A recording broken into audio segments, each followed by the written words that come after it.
가지고 하나님의 선물이란 제목으로 여러분과 말씀 나누겠습니다.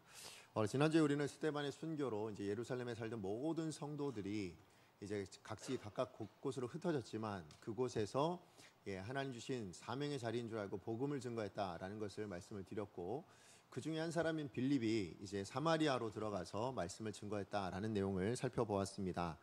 같은 이스라엘 안에 있었지만 사실 이 사마리아와 이 유대인들 사이 안에는 굉장한 깊은 갈등의 골이 있었습니다. 아주 오랫동안에 그 정치적으로 아니면 또 감정적인 골들로 인하여서 서로 멸시하거나 서로 증오하거나 하는 관계가 너무 오래되었었거든요. 그런데 그 모든 관계가 사실 복음을 들고 간 한 사람 빌립이 전했던 그 구원의 역사로 말미암아서 여러분 그냥 사마리아 땅에 구원의 역사가 나타났다 정도가 아니라 여러분 이 유대인과 사마리아 안에 그 깊은 갈등의 골이 해결되었다라는 것까지 일어났다고 제가 말씀을 드렸습니다. 그러다 보니까 사마리아 성 안에 뭐가 있었다고요? 큰 기쁨이 있었더라, 그렇게 말씀하고 있는 것을 우리가 지난주에 살펴봤습니다. 자, 오늘 본문은 사실 그 사마리아 성 안에 있었던 한 사람 시몬에 대한 이야기입니다. 자, 우리 9절부터 11절까지 다시 한번 읽어보도록 하겠습니다. 시작. 그 성에 시몬이라 하는 백성이 전부터 있어 마술을 행하여 사마리아 백성을 놀라게 하며 작친 큰 자라 하니 낮은 사람부터 높은 사람까지 다 따르며 이르되 이 사람은 크다 일컫는 하나님의 능력이라 하더라. 오랫동안 그 마술에 놀랐으므로 그들이 따르더니. 네, 오늘 본문에 나타난 이 시몬이라는 사람은 직업이 마술사였습니다. 근데 마술사라는 게 오늘날 우리가 이야기하는 그냥 매직, 마술하는 이런 사람들의 게 아니고요.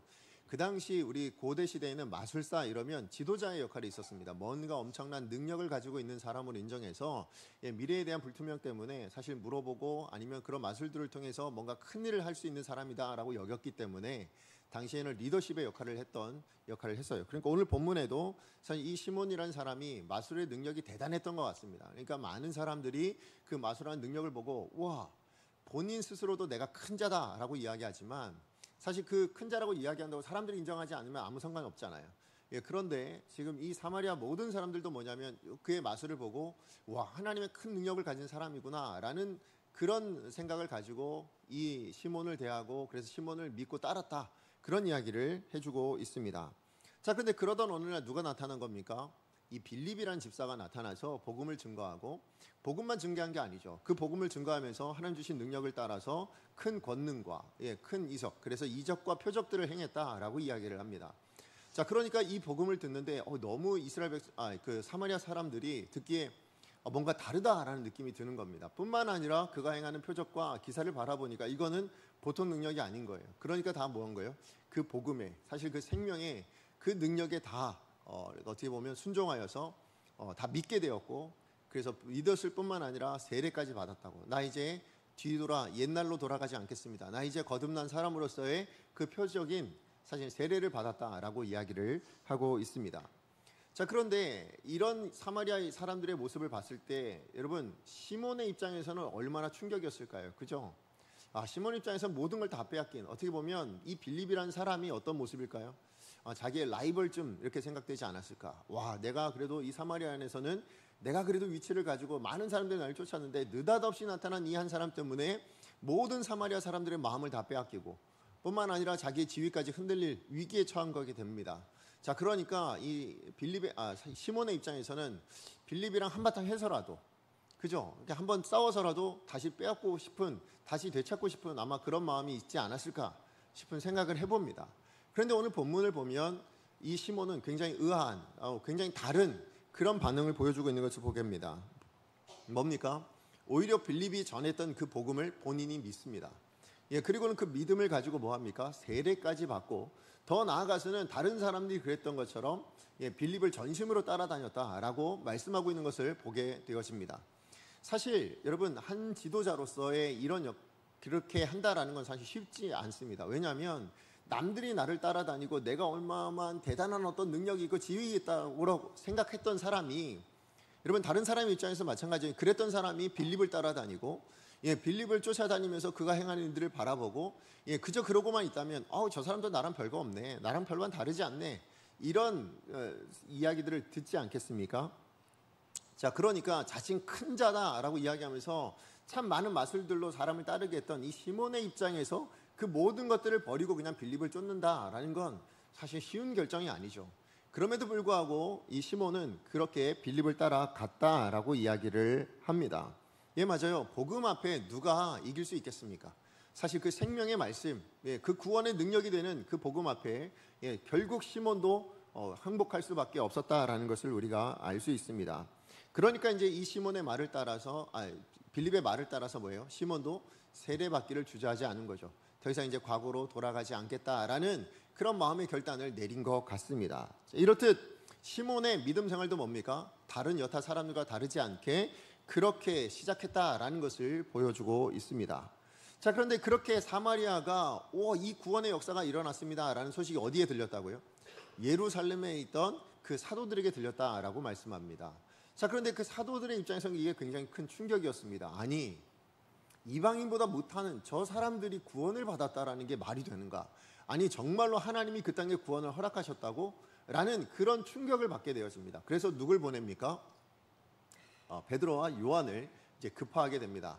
그래서 이제 베드로와 요한이 와서 보니까 실제로 그 사마리아 땅에 구원이 일어난 겁니다. 정말 믿고 복음을 믿고 예수를 영접한 사람들이 있는 겁니다.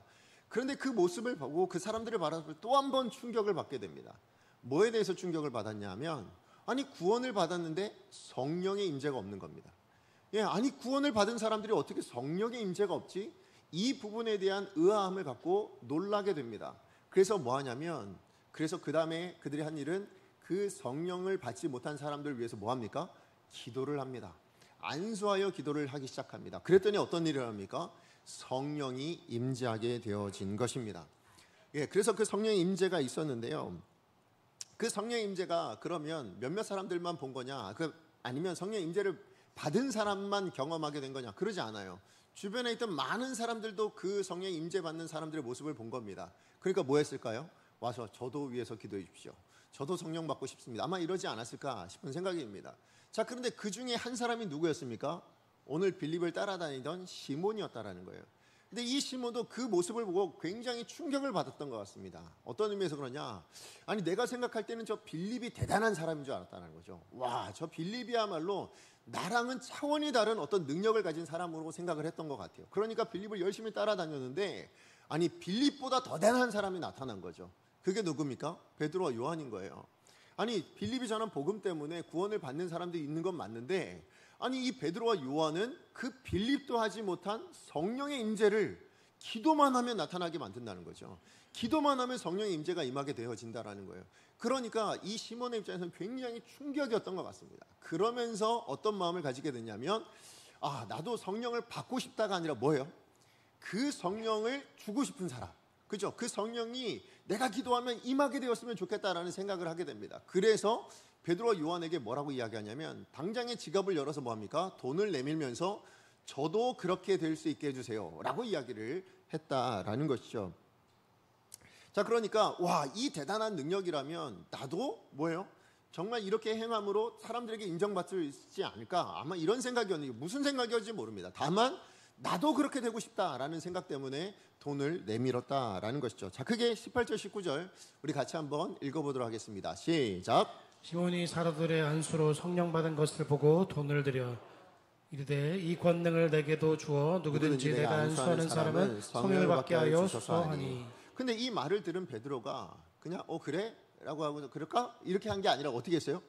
굉장히 무섭게 책망을 하게 되어집니다. 여러분 베드로가 그래도 한 성품 하시잖아요.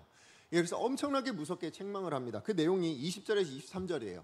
우리 같이 한번 읽어보도록 하겠습니다. 시작. 베드로가 이르되 내가 하나님의 선물을 돈 주고 살 줄로 생각하였으니 내 은과 내가 함께 망할지어다. 하나님 앞에서 내 마음이 바르지 못하니 이 도에는 내가 관계도 없고 분깃될 것도 없느니라. 그러므로 너의 약함을 회개하고 주께 기도하라. 혹 마음에 품은 것을 사하여 주시리라. 내가 보니 너는 악독이 가득하며 불의의 메인바가 되었도다. 이런 무서운 책망을 듣게 되었을 때 여러분 같으면 어떻게 하시겠어요? 그럼 회개해야지 이럴 것 같잖아요. 그런데 지금 시몬은 뭐라고 이야기하냐면 본인이 기도한 게 아니라 뭐라고 얘기합니까? 당신이 말한 그런 모든 이런 책망이 나한테 이루어지지 않도록 뭐 해달라고요? 기도해 주세요 라고 그렇게 이야기를 합니다. 그리고는 시몬의 이야기가 거기서 끝나요. 그러니까 시몬이 어떻게 됐는지에 대한 이야기가 더 이상 나오지 않습니다. 분명히 두 가지 중에 하나일 거잖아요. 뭐예요? 회개하고 돌이켰다. 아니면 뭐예요? 회개하지 않고 망했다. 이 두 개 중에 하나일 텐데 오늘 본문의 어디를 살펴봐도 그 이후에 성경 어디에도 시몬이 어떻게 됐는지 시몬에 대한 이야기는 더 이상 나오지 않습니다. 자, 그러고 보면 오늘 이 사마리아의 대부흥의 역사가 일어났고 심지어 정말로 하나님의 역사가 전진되어져 가고 있는 그 상황 가운데 오늘 본문의 이 시몬 이야기는 사실 어떻게 보면 좀 씁쓸한, 그죠? 좀 안타까운 그런 이야기로서 우리가 생각해 볼 수 있습니다. 더더군다나 이게 왜 더 안타깝냐면 여러분 이 시몬의 이야기 안에서 나타난 영어 단어가 하나 있어요. 그게 뭐냐면 시모니즘 아니면 사이머니즘이라고 하거나 아니면 시몬이 사이머니라고 이야기하는 건데요. 이게 뭐냐면 성직매매라는 단어입니다. 아니면 성직매매하는 행위를 이야기하는 단어가 바로 시모니즘이라고 이야기하거든요. 근데 이 여기에서 나온 거예요. 여기에서 유래된 단어거든요. 그러니까 이 시몬이라는 사람의 인생이 얼마나 불행한가라는 것을 많은 사람들이 뭐예요? 알 수 있을 만큼 이렇게 여기에서 이런 이야기들에서 나왔다라는 것을 보는 거죠. 자, 그렇다면 여러분 우리가 여기서 하나 생각해 볼 게 있어요. 뭐냐면 하나님이 이렇게 복음의 확장, 그 대부흥의 역사가 이루어져 가고 있는 그 현장 가운데 굳이 시몬의 이야기는 왜 넣었을까요? 그죠? 없어도 되는 거 아닙니까? 하나님께서 정말로 구원의 역사를 사마리아 가운데 이루어 주셨고 그래서 사도와 베드로가 와서 기도했더니 정말 거기에 성령의 임재가 나타났습니다. 이렇게 말하면 되잖아요. 그런데 지금 오늘 본문에 뭐냐면 굳이 이 구원의 역사가 나중에 여러분 보통 구원의 역사는 뭐예요? 성령님이 함께 임하시거든요. 복음과 성령이 함께 일하시는 거거든요. 근데 오늘 본문의 사마리아는 뭐예요? 그게 구별되어 나타나는 거죠. 첫 번째 뭐예요? 구원받았어요. 복음 때문에 구원받았어요. 성령의 임재가 없었어요. 근데 나중에 기도하니까 성령의 임재를 받는 일, 이 일과 함께 뭡니까? 시몬을 통하여서 이 안타까운 이야기를 기록해 놓고 있는 이유가 어디 있냐는 거예요. 왜 이런 이야기를 우리 가운데 말씀하고 있을까? 여기엔 분명한 어떤 하나님의 의도가 있겠죠. 그냥 지워도 그만일 얘기. 그냥 부흥의 역사가 사마리아를 드디어 이제 갔습니다. 거기서 끝내도 될 이야기 아닙니까? 그런데 하나님께서 이 시몬의 이야기를 여기 기록해 두신 이유는 여러분 그리고 이 이야기의 결말이 나지 않았잖아요. 그죠? 그렇다면 이 과정 안에 지금 우리가 살펴봤던 이 과정 안에 하나님께서 우리 가운데 뭔가 말씀하시고자 하는 우리가 이 땅을 살아가는 오늘 믿는 우리들에게 뭔가 주시고자 하는 어떤 내용이 있다라는 거죠. 그래서 우리가 좀 살펴보면서 두 가지로 좀 여러분과 함께 나누기를 원합니다. 뭐냐? 정말 뒤늦게 성령의 임재가 임한 이 이야기와 그 다음에 이 시몬의 이야기를 통하여서 오늘 우리에게 뭘 깨닫게 하시길 원하시냐? 자, 첫 번째입니다. 그 두 가지 중에 첫 번째는 성령의 임재는 구원에 대한 하나님의 약속이 성취된 증거다라는 걸 여러분 기억하셔야 된다는 거예요. 좀 말이 어렵지만 그런 중요한 내용입니다. 성령의 임재가 분명히 있는데 그것은 구원에 대한 하나님의 약속, 그것이 성취된 증거로서 우리에게 주어진다라는 겁니다. 여러분 구원을 여러분 어떻게 생각하십니까? 구원을 한번 정의 내린다면 많은 분들은 죄 사함을 받은 거라고 이야기하거나 아니면 내가 죽을 수밖에 없는 존재가 영원한 생명을 얻었습니다. 그래서 우리가 이제 천국 갑니다. 이런 식으로 이해하는 분들이 계십니다. 틀리지 않아요. 그러나 그것은 나타난 결과일 뿐이지 여러분 구원의 본래적인 의미라고 말할 수는 없습니다. 왜 그러냐? 왜 우리가 구원을 받아야 되는 존재가 됐습니까? 죄인이기 때문이잖아요. 그럼 그 죄가 뭘까요? 죄가 여러분 남을 때리는 거가 죄입니까? 죄 맞아요. 근데 그거는 제가 늘 말씀드리지만 그건 죄의 증상이에요. 여러분 제가 죄를 가지고 있기 때문에 뭐예요? 남을 때리게 된 거예요. 그렇잖아요. 내가 죄를 가지고 있으니까 미워하게 되는 거예요. 내가 죄를 가지고 있으니까 분을 내게 되는 거예요. 내가 죄를 가지고 있으니까 뭐예요? 남을 욕하게 되는 일들도 나타나고 때로는 심각하게 될 때 뭐예요? 남을 살인하거나 그런 일들이 나타나게 된다라는 것이죠. 증상인 거예요. 자, 그렇다면 그 죄는 왜 일어났느냐라고 했을 때 그 죄의 근거가 뭡니까? 하나님과 우리 사이의 단절입니다. 그죠? 죄로 말미암아 하나님과 우리 사이가 분리되어진 거예요. 그 분리된 상태가 우리 가운데 그대로 내버려뒀을 때 뭡니까? 그 죄성이 나타난 것이 뭐예요? 그 증상들이었다라고 말씀을 드리는 거죠. 그런 의미에서 구원이란 뭘까요? 그 분리되었던 것이 뭐가 된 거예요? 다시 하나가 되었습니다.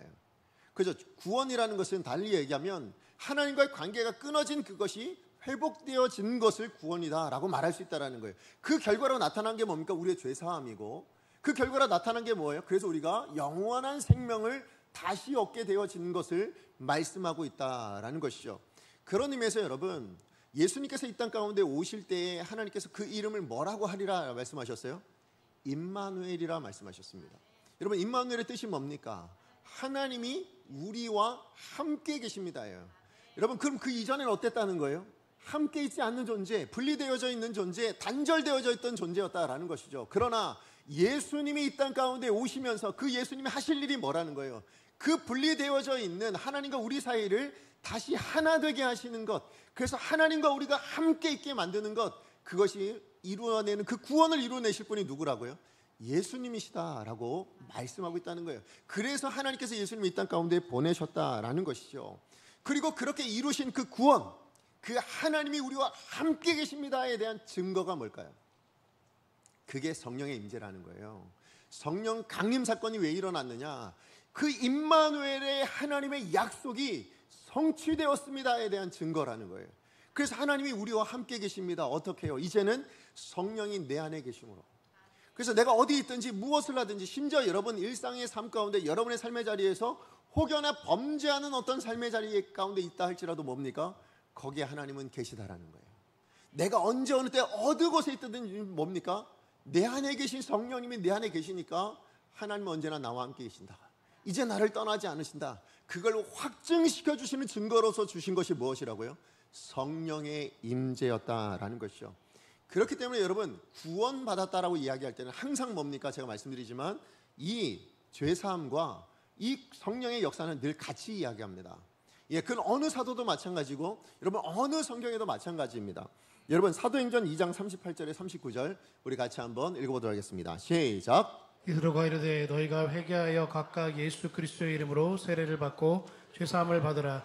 그리하면 성령의 선물을 받으리니 이 약속은 너희와 너희 자녀와 모든 먼데 사람 곧 우리 주 하나님이 얼마든지 부르시는 자들에게 하신 것이라 하고. 예, 하나님 부르시는 사람이라면 누구에게나 선물을 주시는데 어떤 선물입니까? 죄 사함을 받아서 성령을 선물로 주신다고요. 그죠? 여러분 죄 사함을 통하여서 예수를 주로 고백하는 이 일은 성령의 선물이 아니고서는 감당할 수 없습니다. 일어날 수가 없는 겁니다. 여러분 우리가 구원받았을 때 여러분 구원받기 전을 생각해 보세요. 여러분 어떤 심정이었어요? 예수 믿으세요 라고 말씀하신다 한들 뭡니까? 너나 잘 믿으세요 였잖아요. 그죠? 아니면 배우자가 예수 믿고 우리 교회 갑시다 라고 얘기하면 뭡니까? 나한텐 그런 말 하지 마라. 너는 다니는 건 내가 허락할 텐데 나는 그런 얘기 하지 마라. 거기에 관심도 없었어요. 그런데 누가 역사하시니까요? 결국 성령님이 역사하시니까 그게 믿어지고 교회 오게 된 거예요. 여러분 스스로 왔다고 생각하지 마세요. 우린 그럴 수 있는 존재가 아닙니다. 우리 안엔 죄성이요 하나님을 갖게 할 수 있도록 만들질 않아요. 지금도 세상에 많은 사람들이 증거이지 않습니까? 그런데 우리가 이 자리에 있을 수 있는 이유는 성령이 우리 가운데 계시기 때문인 거예요. 그래서 이 고백에 대해서 사도 바울도 베드로의 고백을 그대로 인정해서 이렇게 이야기합니다. 로마서 8장 9절 말씀 같이 한번 읽어봅니다. 시작. 예루살렘에 있는 사도들이 사마리아도 아닙니다. 말씀... 로마서 8장 9절입니다.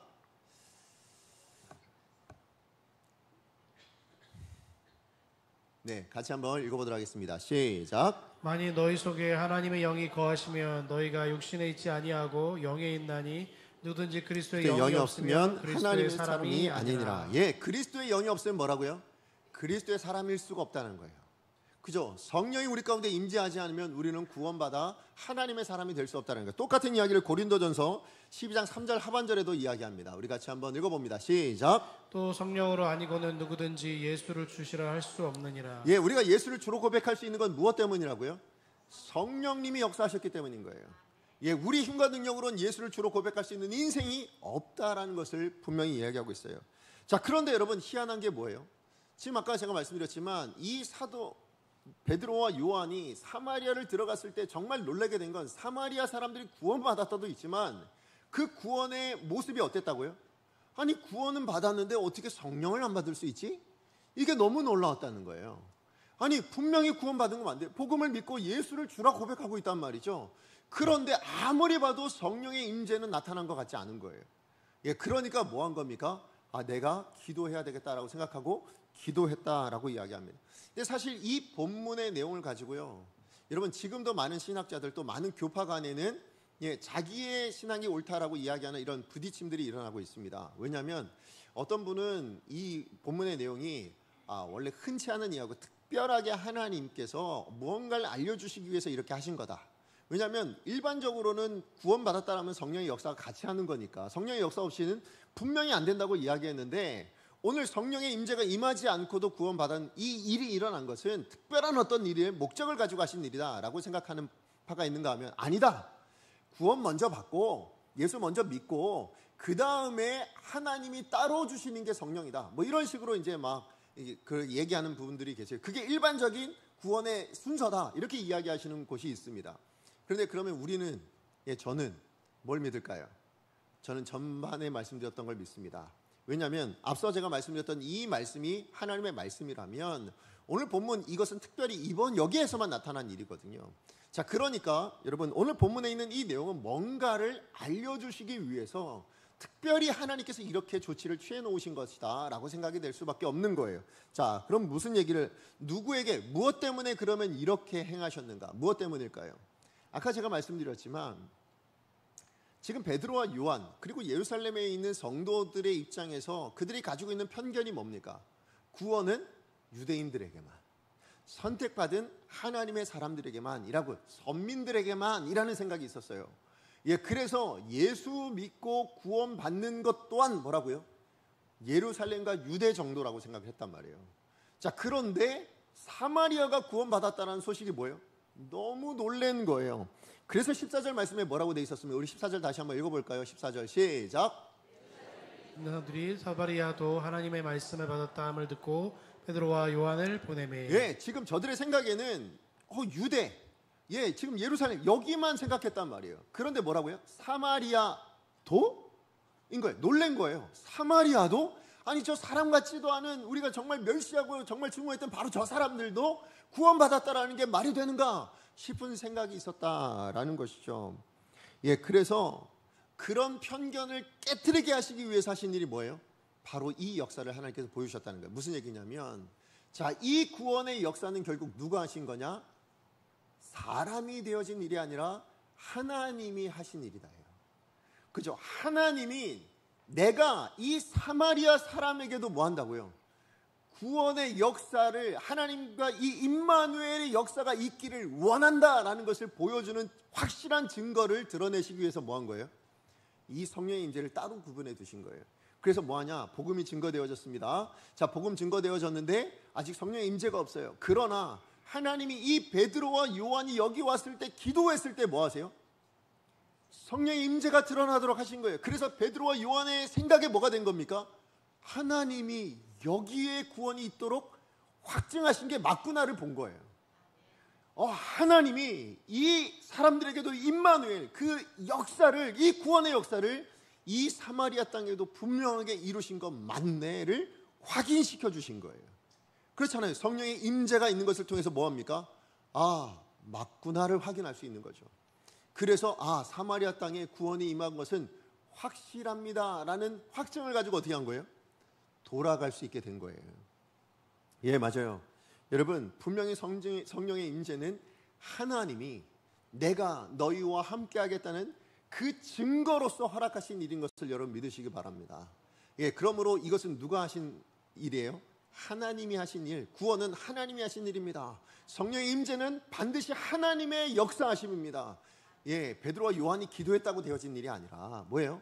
구원받은 사람에게는 하나님이 허락하실 일인데 그걸 증거하시기 위해서, 이 사도들의 그 편견을, 그 울타리를 깨트려 버리시기 위해서 뭐 한 거예요? 이 역사를 만들어 주셨다라는 것이죠. 그런데 그걸 보고 누가 오해한 겁니까? 시몬이 오해한 거예요. 뭐라고 오해했을까요? 대가를 지불하면 나도 할 수 있는 거겠네. 그죠? 내가 대가만 지불한다면 나도 그런 능력을 가질 수 있겠네 라고 오해를 했다라는 거예요. 예수를 믿었음에도 불구하고 오해했다라고 말씀하고 있는 것이죠. 그러나 여러분, 대가를 지불한다고 그것을 할 수 있느냐? 그럴 수 없습니다. 근데 사실 우리도 그렇게 신앙생활할 때가 많아요. 여러분도 그러지 않으세요? 내가 기도를 많이 하면 하나님은 응당 이렇게 해주셔야 된다. 그래서 어떤 일이 반드시 일어나야 된다라고 여러분 생각하지 않으세요? 여러분, 내가 신앙생활을 이만큼 했는데 이렇게 대가를 지불했으면, 내 삶을 이만큼 드렸으면 그럼 이런 일이 일어나야 되는 거 아닙니까? 라는 그런 방식으로 신앙생활 하신다면 오늘 시몬과 같은 신앙의 태도입니다. 내가 돈만 주면, 왜 돈이 꼭 돈이어야만 합니까? 내 시간을 드리면, 내 정성을 드리면, 내 마음을 전심을 다한다면 그러면 당연히 이렇게 되어져야 되는 거 아닙니까? 라는 심정으로 여러분이 하나님 앞에 나아가신다면 시몬과 뭐가 다르냐는 거예요. 여러분, 오늘 본문은 분명히 이야기합니다. 성령의 임재는 성령은 하나님의 선물이라고요. 그죠? 지금 베드로가 시몬에게 얘기해 준 게 그겁니다. 이 성령의 임재는 하나님의 선물입니다. 하나님의 선물의 의미가 뭘까요? 이건 하나님만이 주신 겁니다. 그죠? 이거는 하나님만이 하신 일입니다. 이 고백을 한 거예요. 근데 네가 할 수 있는 일, 사람이 할 수 있는 일, 사람이 대가만 지불하면 얼마든지 할 수 있는 일로 생각하느냐? 지금 이렇게 이야기한다는 거예요. 그것은 옳지 않다라고 말씀하고 있다라는 것이죠. 예, 맞아요. 여러분, 성령이 하신 일, 그게 뭐라고요? 사마리아도 구원하신 일입니다. 그리고 거기에 성령의 임재가 임하도록 만드신 그 증거를 확증시켜 주신 것이죠. 예, 여기서 우리가 하나 더 살펴본다면, 여러분, 그렇다면 사마리아도 구원받도록 하신 이것이 누구의 역사였다고요? 하나님의 역사입니다. 이 베드로와 요한, 그 사도들의 그 편견, 그 생각을 뛰어넘도록 만드시기 위해서 하나님이 하신 일입니다. 예, 그렇다면 오늘 저와 여러분, 우리에게도 시몬과 같은 심정, 아니면 어쩌면 베드로와 요한 같은 심정으로 우리 신앙생활을 하고 있지 않는지를 여러분 돌아보셔야 합니다. 여러분, 하나님이 하신 일에 대해서 우리가 어떤 편견을 가지고 하나님을 제한하거나 하나님의 말씀을 제한하거나, 아니면 또 여러분 신앙생활하는 데 있어서도 혹여나 여러분의 생각과 여러분의 판단과 여러분의 가치관을 가지고 신앙생활을 하고 있지는 않은지. 사실 시몬이 돈을 준 거는 뭐 한 걸까요? 옛날부터 하던 일인 거잖아요. 그죠? 맛을 배우려면 뭐 했을까요? 돈 주고 배웠겠죠. 내가 얼마라도 줄 테니까, 얼마라도 좋으니까 이 맛을 나한테도 가르쳐 주세요 해서 그 맛을 가지고 어떤 마술들을 벌였을 거 아니에요. 그죠? 예, 맞습니다. 그렇다면 그런 일들을 하는 것처럼 했단 말이죠. 자, 그런데 그렇게 우리 옛사람의 습관들을 가지고 행하는 이 일들이 우리 신앙 안에도 나타난다니까요. 예, 그렇게 우리가 신앙생활할 때가 많아요. 옛날의 습관, 우리 세상적인 가치관, 이런 것들을 가지고 우리 신앙생활할 때가 굉장히 많습니다. 그런 의미에서 여러분, 우리 다시 한번 생각해야 될 것은 하나님은 사마리아도 구원하신 분이십니다. 여러분 믿으십니까?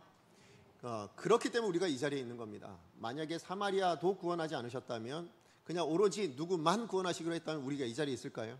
저는 없었을 거라 생각합니다. 그런 의미에서 저와 여러분, 우리 모두는 사마리아인처럼 우리 스스로를 생각할 수 있어야 된다고 생각해요. 우리가 사마리아인인데 나 같은 사람도 구원해 주신 겁니다. 예, 그래서 이 자리에 모인 우리 모두는 사실 다 생각도 다르고 가치관도 다릅니다. 예, 다 다르죠. 그러나 무엇 때문에 여기 모이셨습니까? 예수 그리스도를 믿는 믿음 때문에 우리가 하늘 가족으로서 여기에 모이고 있는 겁니다. 그래서 우리가 다른 분들을 형제라 부르고 자매라 부를 수 있는 거죠. 그런데 우리는 여전히 우리 생각으로 뭐합니까? 우리 형제 자매를 같이 판단을 합니다. 저 사람은 예수 믿어서는 안 될 만한 사람, 예, 저 사람은 뭐 어떤 사람, 저 사람은 교회 나와서는 안 될 사람, 아니면 저 사람 신앙생활 같이 하고 싶지 않은 사람, 예, 별의별 생각들을 우리가 다 합니다. 여러분, 그러나 하나님이 하셨습니다. 여기 이 땅에 예수 믿는 모든 사람들을 모으셔서 그렇게 이 자리로 불러주셨습니다.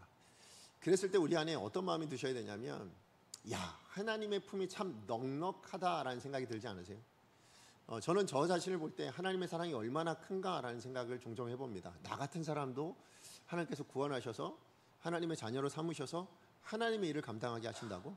내가 뭔데? 라는 생각을 많이 하거든요. 하나님의 사랑이 이만큼 넉넉합니다. 그렇게 넉넉하지 않았다면 우리가 이 자리에 있을 수 있을까요? 여러분 삶을 한번 돌이켜 보십시오. 여러분 스스로를 한번 돌이켜 보시라고요. 정말 여러분이 구원받기에 합당할 때 여러분 구원받으신 겁니까? 자격이 있거나 조건이 있어서 구원받으셨습니까? 아니요. 하나님이 사마리아도 구원하시는 그 심정으로 우리를 구원하셨기 때문에, 그 똑같은 사랑으로 구원하셨기 때문에 우리가 이 자리에 있는 줄로 믿습니다. 그리고 그 확증을 시켜주기 위해서 우리 각 사람 마음 가운데 성령을 주신 거예요. 그렇다면 우리가 신앙생활할 때 우리 교회에 있는 모든 분들을 뵐 때마다 우리는 같은 하나님 아버지의 마음으로 보실 수 있어야 됩니다. 하나님이 저분도 구원하셨으니 뭐 하는 거예요? 내가 내 안에 계신 성령의 역사대로 일하셔야 되는 거예요. 성령의 역사대로 대하셔야 됩니다. 성령의 역사가 뭔데요? 성경이 말씀하시는 성령의 역사는 9가지 열매들로 대표로 얘기할 수 있죠. 뭡니까? 사랑과 희락과 자비와 온유와 충성과 오래 참 절제, 뭐죠? 제가 지금 사유와 오자영 충원절 이렇게 외워가지고요. 풀어서 쓰려니까 조금. 어쨌든 그렇게 성령의 9가지 열매로 나타납니다. 무슨 얘기일까요? 여러분, 어떤 탁월한 어떤 능력이나 이런 것들로 나타나지 않아요. 여러분, 성령의 충만함을 이야기할 때 여러분 방언하고 기도하는 거요? 아니면 방언 뭐 다른 어떤 일들이 일어나는 거요? 그거는 특별한 어떤 일이지. 여러분 그것이 성령의 능력으로 신앙이 좋다라고 말씀하는 거 아니에요. 성령의 임재는 뭘로 나타나야 됩니까? 어디에서도 성경의 말씀에 보시면 성경 어디에도 은사는 있을지 몰라도 성령의 역사를 이야기한다면 이 9가지 열매가 대표적입니다. 인격으로 드러나셔야 돼요. 여러분 사람의 됨됨이로 드러나셔야 되는 거예요. 사람이 변하셔야 됩니다. 근데 이것이 어디에서 나타나야 돼요? 관계 안에서 나타나는 거죠. 그죠? 사랑이 어디서 나타납니까? 다른 사람과의 관계 안에서 나타나는 거 아닌가요? 예, 희락이 어디서요? 다른 사람 관계 안에서 기쁨을 느끼는 겁니다. 예, 모두가 관계 안에서 나타나야 될 일들로 성령의 임재가 우리 가운데 있는 겁니다. 그러므로 사마리아도 구원하신 것이 하나님의 마음이시라면 그 임마누엘의 역사를 성취하시기 위해서 사마리아도 구원하신 것이고 오늘 우리도 구원하신 것입니다. 그리고 그것을 확증시켜 주시기 위해서 우리 안에 성령을 주셨습니다. 그 성령대로 살아가실 수 있는 저와 여러분 되어지기를 간절히 소망합니다. 그럴 때 비로소 뭡니까? 그리스도인인 겁니다. 여러분 우리가 구원받았는데 여전히 그냥 우리 이전의 모습대로 살아간다면 그걸 어떻게 구원받았다라고 말할 수 있냐는 거예요. 그런 의미에서 여러분 우리가 성령 받은 그 확실한 증거로 우리 안에 성령님 계십니다. 그죠? 성령 계세요. 하나님의 임재가 우리 가운데 있단 말이에요.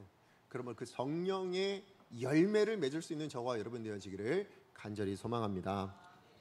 자, 그런가 하면 오늘 두 번째 이야기는 뭐냐면 오늘 시몬의 이야기를 통해서 우리 가운데 말씀하신 두 번째는 나의 불의한 옛사람에게 묶이지 않으려면 기도로 나의 마음을 하나님께 묶어야 된다라는 거예요. 자, 이게 무슨 얘기냐? 빌립이 복음을 증거하잖아요. 자, 그럴 때 분명히 시몬도 믿고 구원을 받았습니다. 그리고 세례까지 받고 빌립을 전심으로 쫓아다녔습니다. 그런데 여러분 오늘 본문의 이 시몬의 모습은 결국 어디로 갑니까? 돈 주고 성령의 권능을 살려고 하는 그런 모습으로 가고 있는 것을 보게 됩니다. 그래서 베드로에게 굉장히 무서운 책망을 듣게 되었죠.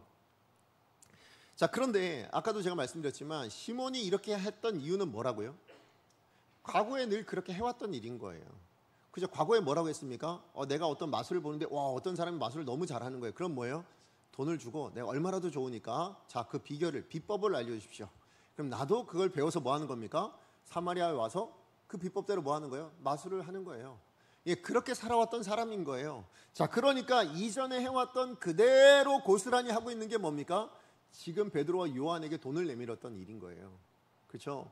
그런데 그렇게 해서 성령의 능력을 가지려고 했던 것, 그게 문제가 아니라 더 큰 문제는 뭐라고요? 그가 예수를 믿었단 말이죠. 그가 구원을 받았단 말이죠. 그런데 구원받고 새 사람이 되었음에도 불구하고 그의 삶은 뭐라는 거예요? 옛날 고스란히 살아내고 있다라는 거예요. 옛 사람의 모습 그대로 여전히 고수하며 그렇게 살아가는 인생이었더라. 그렇게 지금 말씀하고 있다라는 것입니다. 그것이 시몬을 망하게 만든 결정적인 이유였다라고 말씀하는 거죠. 그래서 베드로가 이야기하는 게 뭡니까? 내 은과 내가 함께 망하게 될 거다라고 이야기하는 겁니다. 뭐예요? 돈 주고 비법을 사면 대가를 치르면 얼마든지 네 스스로 할 수 있다고 생각했던 그 옛날의 습관, 그 세상적인 습관, 그것 때문에 넌 망할 수밖에 없어라고 말씀하고 있었다라는 것입니다. 예, 맞아요. 하나님을 믿고 구원을 받았는데 어떻게 옛사람의 습관대로 살아낼 수 있느냐? 어떻게 옛사람을 벗어버리지 못하고 있느냐? 어떻게 그때 살아냈던 삶과 그 가치의 기준들을 버리지 못하고 벗어나지 못하고 그대로 살아가고 있느냐? 예, 그것을 어떻게 성도라 말할 수 있겠느냐? 결국 너는 이 도와 관련이 없다라고 이야기하는 거예요. 예, 맞아요. 여러분, 예수님이 주님이십니다. 예수님이 나의 구주이십니다. 이 고백은 뭐예요? 거기엔 전제가 있습니다. 뭡니까? 이제는 예수님의 말씀대로, 그 주인 되신 주님의 말씀대로 뭐 하는 거예요? 따라 살겠습니다잖아요. 거기에 순종하겠습니다가 사실 전제되어 있는 게 뭡니까? 주님이 내 구주이십니다. 예수님이 나의 구주이십니다. 이 고백이지 않습니까? 자, 그런데 여전히 옛사람의 가치관과 습관을 따라 살아낸다면 예수님이 걸어가신 그 길을 상관없는 사람이죠. 예수님이 가시는 그 길 전혀 상관없이 살아가는 사람, 그 사람을 성도라 말할 수 있냐는 거예요. 그럴 수 없다라고 말씀하고 있는 겁니다. 그런데 베드로의 책망은 단순히 여기서 책망으로 끝나지 않는다라는 거예요. 너무 감사하게 그에게 뭘 합니까? 따뜻한 권면을 해주고 있습니다. 사랑의 권면을 해줘요. 자, 그게 22절, 23절 말씀입니다. 우리 같이 한번 읽어보겠습니다. 시작. 혹 마음에 품은 것을 사하여 주시리라. 내가 보니 너는 악독이 가득하며 불의에 매인 바가 되었도다. 예, 지금 베드로의 눈에 보니까 뭐라고요? 지금 베드로의 눈에 보면 시몬은 구원받은 사람이 맞는데 여전히 뭐에 매여 있는 거예요? 불의에 매여 있는 존재가 되었다라고 보게 된 겁니다. 그래서 뭐 하라고요?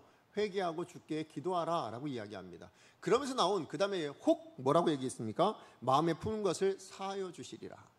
여러분, 혹 마음에 품은 것을 사하여 주시리라, 이 말을 들으면 우리 어떤 뉘앙스로 들려지세요? 아, 그래, 네가 회개하고 기도하면 용서해 주실 수도 있고 안 해주실 수도 있어, 이런 식으로 들리지 않으세요? 근데 우리말로 왜 이렇게 번역해놨는지 제가 잘 모르겠는데, 실상 원래 이 단어는 혹이란 단어가 에이아라라는 접속사거든요. 근데 이 말은 뭐냐면 앞에 있는 그것에 대해서 뭐 하냐면 뒤에 것이 반드시 일어나게 하겠다라는 접속사예요. 그러니까 앞에 있는 이 가정법이거든요. 그러니까 앞에 있는 일이 일어난다면 뒤에는 반드시 일어나게 되어 있어 라는 의미에서 쓰여지는 단어인데 왜 혹이라 했는지 제가 잘 모르겠어요. 어쨌든 우리말로는 잘 구별이 되지 않지만 원어로 보면 네가 회개하고 기도하면 반드시 주님은 뭐 해주신다고요? 사하여 주신다고, 그렇게 지금 이야기를 하고 있는 겁니다. 예, 그런데 오늘 본문에 이야기할 때 조금 더 드러나지 않은, 강조하고 있는, 베드로가 진짜 강조하고 있는 바가 하나 더 있어요. 그게 뭐냐면, 여러분 아까 베드로가 시몬에게 뭐 하라고 얘기했습니까? 회개하고 주께 기도하라 라고 말씀했잖아요. 근데 우리가 보통 일상적으로 성경에 기도하라 라고 할 때 원문에 쓰이는 단어는 뭐냐면 프로슈코마이예요. 이게 이제 보통 일반적으로 쓰는 기도하라 라는 단어거든요. 근데 오늘 본문에 주께 기도하라 할 때 이 단어는 뭐냐면 데오마이라는 단어를 썼어요. 데오마이. 근데 이 단어 데오라는 말의 의미가 뭐냐면 사실 묶다, 예, 뭐에 붙들어 매다, 이런 의미가 있거든요. 자, 그러니까 지금 베드로가 지금 이 시몬에게 하고 있는 이야기는 뭐냐면, 아까 시몬이 어떤 상태였다고요? 불의에 매여 있는 상태로 봤잖아요. 자, 그러니까 지금 뭐 하냐면 너 거기 불의에 매여 있으면 안 돼. 너 지금 그 불의에서 풀려나고, 예, 그렇게 자유롭기 위해서는 누구한테 매이는 게 필요하다고요? 예, 주님께 매여야 돼. 지금 이 얘기하고 있는 거예요. 그러니까 단순히 기도하는 게 저를 용서해 주세요, 이런 내 필요를 간구하는 게 아니라 뭘 구하라고요? 주께 묶이기를 간구해라. 주께 묶여 있기를 원해라. 그것을 하나님 앞에 구해야 돼. 지금 이렇게 이야기를 하고 있었다라는 것입니다. 그런데 이 묶이다라는 이 단어, 데오마이라는 단어가 그러면 베드로가 생각해낸 단어냐? 그러지 않아요. 여러분, 예수님께서 이미 제자들에게 하셨던 이야기예요. 여러분, 누가복음 21장 말씀에 보면 이제 우리 말세가 되었을 때에 그때 어떤 환난과 핍박이 오는가에 대한 이야기를 하면서 제자들에게 이렇게 권면을 합니다. 우리 같이 한번 30절 말씀 같이 읽어봅니다. 시작. 이러므로 너희는 장차 올 이 모든 일을 능히 피하고 인자 앞에 서도록 항상 기도하며 깨어 있으시라. 예, 여기 나오는 항상 기도하며라는 단어가 뭘까요? 예, 데오마이라는 단어를 쓰신 거예요. 자, 그러니까 뭐 우리 말세가 되어질 때 뭡니까? 세상에 어마어마한 환난이 다가올 거다. 그때 그 모든 환난과 어려움 가운데서 성도답게, 그리스도인답게 너 자신을 지켜낼 수 있는 가장 안전한 방법은 뭐라고 얘기하는 겁니까? 묶으라는 거예요. 데오마이의 기도를 통하여서 하나님께 묶여 있으라는 거예요. 그래야만 안전할 수 있다라고 이야기를 하는 겁니다. 예, 우리 자신을, 우리의 마음을 주님께 동여매 놓지 않고서는 이 악한 세상에서 어떻게 감당할 수 있느냐? 그럴 수 없다라는 거예요. 그래서 항상 우리가 해야 될 기도는 뭘까요? 여러분, 하나님 제가 이거 필요합니다. 하나님 이거 주세요, 저거 주세요가 아닌 거예요. 이 악한 세상을 살아내는, 지금 제 한평생을 살아가는 이 삶을 주님께 묶어주십시오. 하나님 주께 묶여 있기를 원합니다. 주께 매여 있기를 원합니다. 이 기도만이 우리가 흔들리지 않고 살아갈 수 있는 방법이다. 예, 망하지 않고 주저앉지 않고 살아갈 수 있는 방법이다. 그렇게 말씀해주고 있다라는 것입니다. 예, 맞아요. 우리 프로시코마이, 내가 필요한 걸 구하는 것, 그건 틀린 건 아닙니다. 그러나 그것만이 기도의 전부가 아닙니다. 하나님께서 우리 가운데 기도를 주신 이유는 뭐냐면 바로 우리와, 구원하신 우리와 주님을 묶어주시기 위해서 주신 도구인 거예요. 그런 의미에서 여러분, 기도도 뭘까요? 하나님의 선물인 겁니다. 그렇죠? 오늘 저와 여러분, 우리에게 허락하신 하나님의 선물인 거예요. 어떤 선물이요? 이 악한 세상, 이 험악한 세상, 주님도 아시는 겁니다. 죄로 가득한 이 세상에서 넘어지지 않고 쓰러지지 않고 때로는 그 환난을 당한다 할지라도 버티고 견딜 수 있게 하는 이유는 뭐예요? 우리가 주께 묶여 있을 때 그것이 가능하다는 거예요. 그 묶임을 허락하시기 위해서 주신 게 뭐예요? 기도라는 거예요. 네가 기도해. 데오마이를 해봐. 그럼 네가 나를 묶어서 뭐 하는 거라고요? 내가 이제 지켜줄 거예요. 예, 내가 그래서 보는 길을 뭐 할까요? 볼 수 있고, 내가 가는 길을 주께 묶였으니 우리도 어떻게 하는 겁니까? 그 길을 갈 수 있는 인생이 된다라고 말씀하시는 거죠. 결국 여러분, 우리의 기도로 데오마이 한다면, 그죠? 우리가 데오마이 하는 이 기도를 하나님 앞에 올려드린다면 우리가 올해표 생각하는 비로소 그리스도인의 삶은 가능하지 않겠습니까?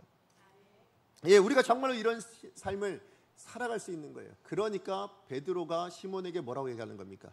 너의 그 옛삶에 묶여져 있던 거기서 풀려질 수 있는 방법은 뭐라고요? 데오마이 하는 것밖에 없다고요.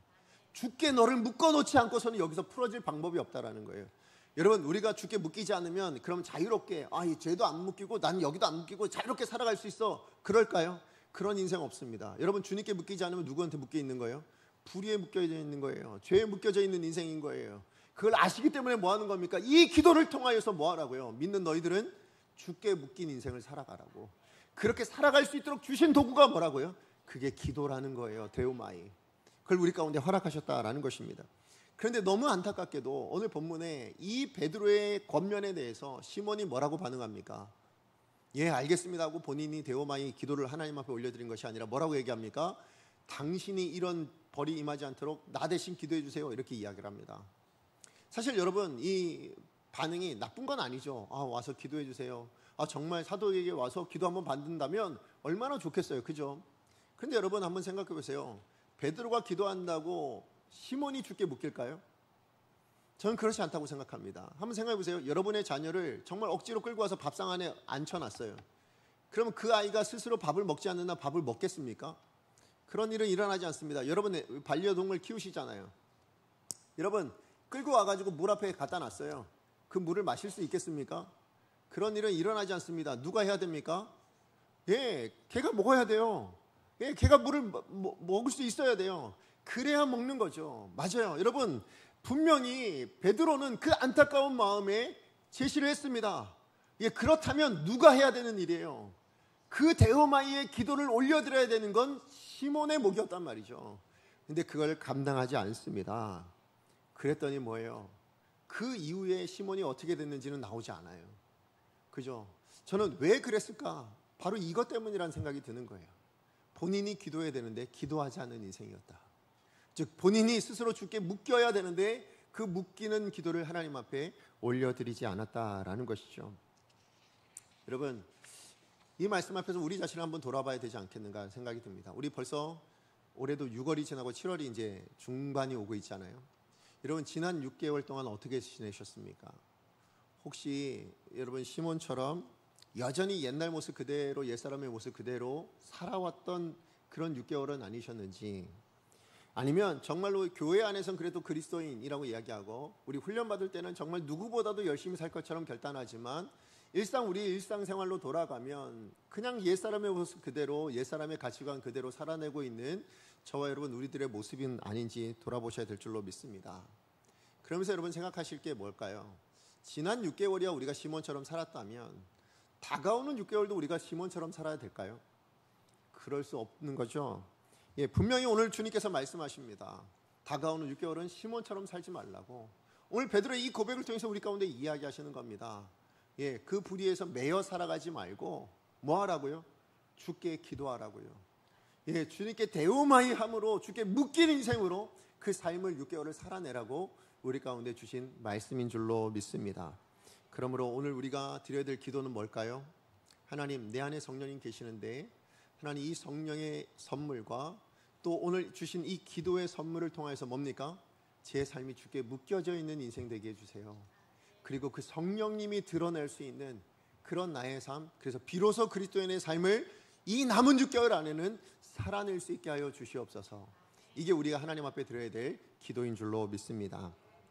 말씀의 결론을 맺습니다. 예수를 믿고 구원받은 사람에게라면 누구에게나 하나님은 하나님의 선물을 주십니다.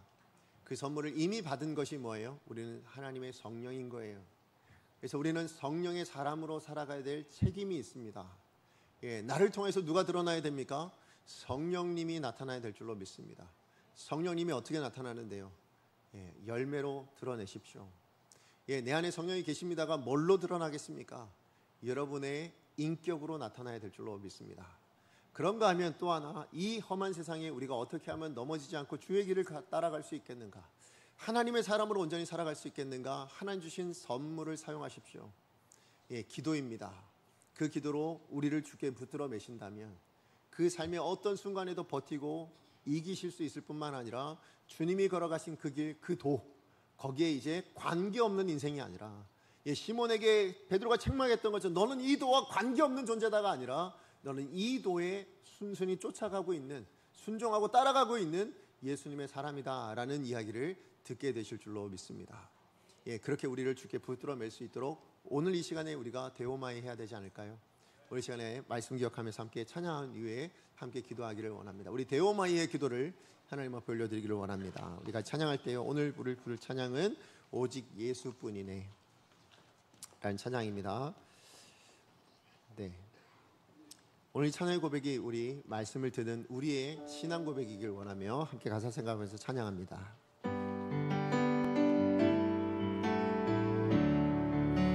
은혜 아니면 살아갈 수가 없네. 호흡마저도 다 주의 것이니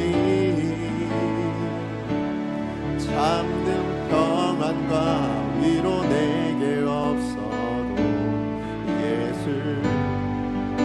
오직 예수뿐이니. 우리 다시 한번 고백할까요? 은혜 아니면 살아갈 수가 없네. 은혜 아니면 살아갈 수가, 호흡마저도 다 주의 것입니다. 호흡마저도 다 주의 것이니 세상 평안과 어떤 위로 능력 없어도 오직 예수뿐입니다. 오직 예수뿐이네. 크신 계획 다 볼 수도 없고 작은 고난에 지쳐도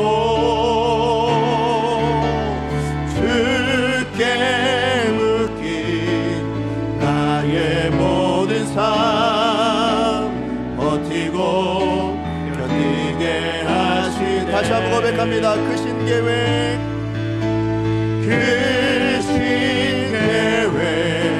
다 볼 수도 없고 작은 고난에 지쳐도 주께 묶인 나의 모든 삶 버티고 견디게 하시네. 은혜 아니면 살아갈 수가, 나의 모든 것 다 주께 맡깁니다. 나의 모든 삶을 주께 붙들어 맵니다. 참된 평안과 위로 내게 주시니 참된 평안과 위로 내게 주신 주 예수, 오직 예수뿐이네. 여러분 정말로 예수님 뿐이십니까? 맞아요. 예수님이 우리 주인이십니다. 예수님이 우리의 구주이십니다. 그러므로 우리가 그 주님께 붙들어 매지 않고서는 우리의 삶의 어느 한순간도 온전히 살아갈 수 없음을 여러분 기억하시길 부탁을 드리겠습니다. 그렇게 살아갈 수 있도록 주신 하나님의 선물이 뭐라고요? 데오마이의 기도입니다. 또 그렇게 살아내는 사람들이 또 우리 안에 그 하나님의 사람으로서의 확증을 주시기 위해서 주신 게 뭐라고요? 성령을 선물로 주셨다라고 말씀하고 있어요.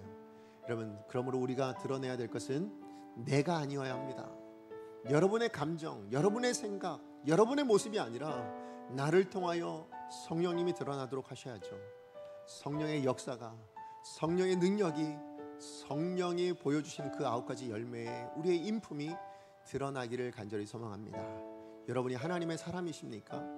여러분 정말로 하나님이 부르신 그리스도인이십니까?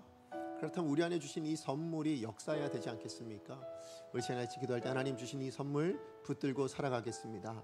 하나님, 이 선물이 단지 나에게 주신 선물로만 그치지 않고 그것이 축복의 통로가 되어서 하나님, 이 땅을 살아낼 수 있는, 또 이 땅을 살아가면서 하나님을 드러낼 수 있는, 진짜 내가 그리스도인 된 이 구별된 삶을 살아낼 수 있는 복된 능력이요, 하나님 주신 그 선물의 도구가 쓰일 수 있는 우리가 되게 해달라고, 주여 능력을 주옵소서. 우리 한번 외치고 하나님 앞에 기도합니다. 주여 능력을 주옵소서. 사랑하는 하나님, 감사합니다. 오늘 주신 말씀을 통하여서 하나님, 우리에게 허락하신 하나님의 음성을 듣습니다. 하나님, 내게 주신 하나님의 말씀을 듣습니다. 하나님, 우리는 하나님 여전히 내 생각과 하나님 우리 옛사람의 모습 그대로를 살아갑니다. 하나님, 내가 가지고 있는 하나님 그 생각대로만 살아가고 있는 것이 우리들의 모습임을 고백합니다. 그런데 하나님, 그 모든 것에서 하나님 구원하셔서 이제 새로운 새 사람을 입은 자들로 우리를 불러주시고, 그 확증을 허락하시기 위해서 우리 가운데 성령을 우리 마음 안에 허락하여 주셨을 뿐만 아니라 이제는 그렇게 살아낼 수 있는 인생이 되도록 우리에게 기도라는 그 데오마이의 하나님 선물을 우리 가운데 허락하여 주신 줄로 믿습니다. 그러므로 하나님, 우리 예배하는 모든 가세의 성도님들은 이제 주어진 삶의 자리로 돌아갈 때 홀로 가지 않게 하여 주시옵소서. 하나님, 우리가 하나님 앞에 간구합니다. 우리 감사의 모든 성도님들 주께 묶인 인생 되게 하여 주십시오. 주께 동요매어진 인생이 될 수 있게 하여 주시옵소서. 그래서 그 길이 주님이 걸어가시는 길이 될 수 있게 하여 주시옵시고, 그 길을 걷는 우리의 모습을 통하여서 하나님이 드러나기를 원합니다. 하나님의 은혜가 드러나기를 원합니다. 하나님의 사람들 그 구별됨이 드러날 수 있게 하여 주시옵소서. 그 거룩함이 하나님 나타날 수 있게 하여 주시옵소서. 하나님, 우리의 생각이 드러나는 것이 아니라 하나님 우리의 마음이 드러나고 우리의 심정이 드러나는 것이 아니라 하나님의 사람들 모습, 그 성령이 우리 안에서 드러날 수 있게 하여 주시옵소서. 만한 모든 이들마다 사랑이 나오기를 원합니다. 하나님, 희락이 기쁨이 넘치기를 원합니다. 화목이 화평이 나타날 수 있기를 원합니다. 오래 참을 수 있게 하여 주시옵시고, 자비와 하나님 양성이 나타날 수 있게 하여 주시옵시고, 하나님 무엇이든 주님 앞에 충성하며 절제하며 살아갈 수 있는 그런 우리 각소의 모든 성도님들, 그래서 정말 하나님의 사람다운 인품을 가지고 그 인격을 가지고 우리에게 주어진 모든 삶에 만나는 이들마다 하나님을 증거할 수 있는 귀한 분들 될 수 있도록 축복하여 주시옵소서. 사랑하는 하나님, 감사합니다. 정말 믿지 못할, 하나님과 관계없이 살아가는 것이 일상이었던 죄인된 우리가 예수 그리스도의 그 구원으로 말미암아, 성령님의 역사하심으로 말미암아 임마누엘의 은혜를 누리며 살아갈 수 있도록 은혜 베풀어 주셔서 감사합니다. 그리고 그 임마누엘을 확증시켜 주시기 위해서 우리 안에 성령을 선물로 허락하여 주셔서 감사를 드립니다. 그러나 우리는 옛사람의 모습 그대로 살아낼 때가 너무 많습니다. 그 성령을 망각하고 내 안에 계신 성령님이 나가 있는 어느 곳에든 계심에도 불구하고 우리의 언행이 하나님의 사람답지 못할 때가 너무 많음을 고백합니다. 그것은 바로 우리가 데오마이, 하나님 앞에 우리를 붙들어내지 못하고 여전히 나 자신과 세상의 불의 앞에 매여 있었기 때문인 줄로 믿습니다. 그러나 하나님, 이 매임에서 풀어지기 위해서 하나님 앞에 간구합니다.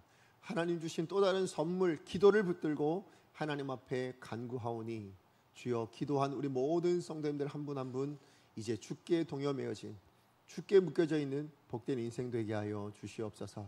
그래서 저희 삶의 어느 자리가 되었든 그곳에서 하나님 그 힘들고 어려운 문제들 앞에 넘어지는 자가 아니라 예수님이 걸어가시는 삶을 따라갈 수 있는 복된 인생 되게 하여 주시옵시고, 하나님의 사람으로서의 통로, 그 비로소 그리스도인 된 모습을 온전히 드러낼 수 있는 귀한 성도님들 다 되게 하여 주시옵소서. 하나님, 세상이 울타리에 갇혀져 있지 않기를 원합니다. 세상의 가치관, 하나님 나의 하나님 편견의 울타리에 갇히지 않게 하여 주시옵시고, 거기서 자유할 수 있도록 허락하신 성령님, 하나님 성령님 우리 안에 역사하여 주셔서 하나님 이 기도로 우리를 묶을 때마다 주께 묶여져 있는 복된 인생 될 수 있도록 축복하여 주시옵소서. 예수님의 이름으로 기도합니다.